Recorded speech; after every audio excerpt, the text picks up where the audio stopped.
Ito guys, oh, ulam ng tanghalian. Ano ba to, Atika? Hipon, buttered garlic shrimp.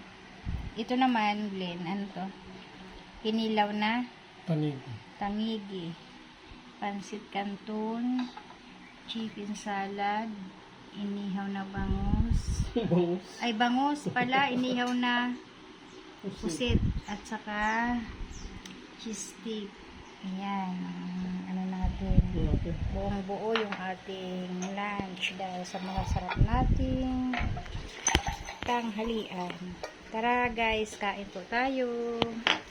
Yan po ang ano, habang kumakain ay napakaganda naman ang harap natin. Ang ganda ng view. Dito kami sa harap ng dagat.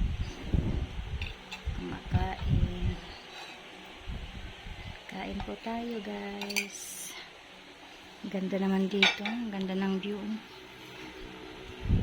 Ang sarap ng mga pagkain. Ang ganda pa ng ano, pwesto. Hindi ka lang mabubusog sa pagkain. Busog ka din sa napakagandang view dito sa Pagbilao, Quezon. Kain na po tayo.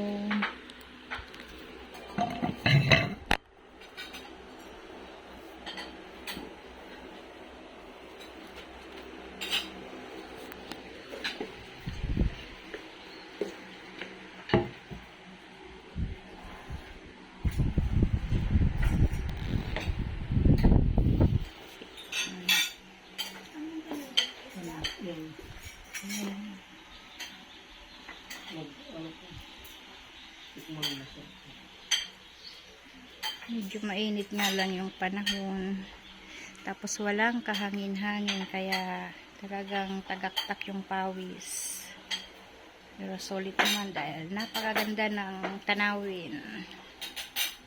Ang ganda ng view, ang ganda ng dagat, ang sarap ng pagkain dito guys. Super sulit ang gala.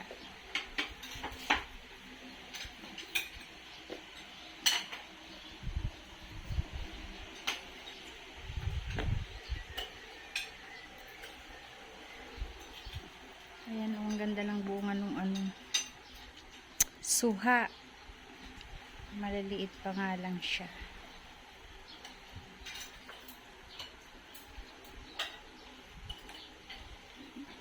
Ano pala ito, no? Para siyang bundok. Bundok.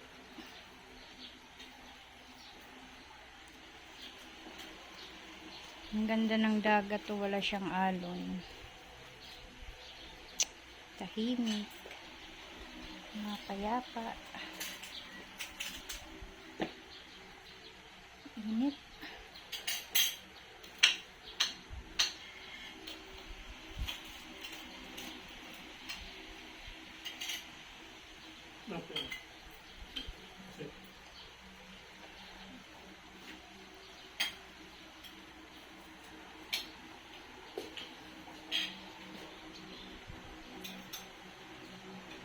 Nangangamoy pusit ah.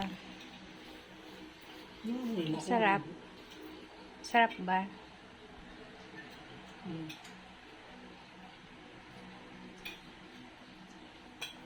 Init. Walang kahangin-hangin man lamang. Ang bango, no? Ano yung mabango yung shrimp? Ilang pirasin? Ay.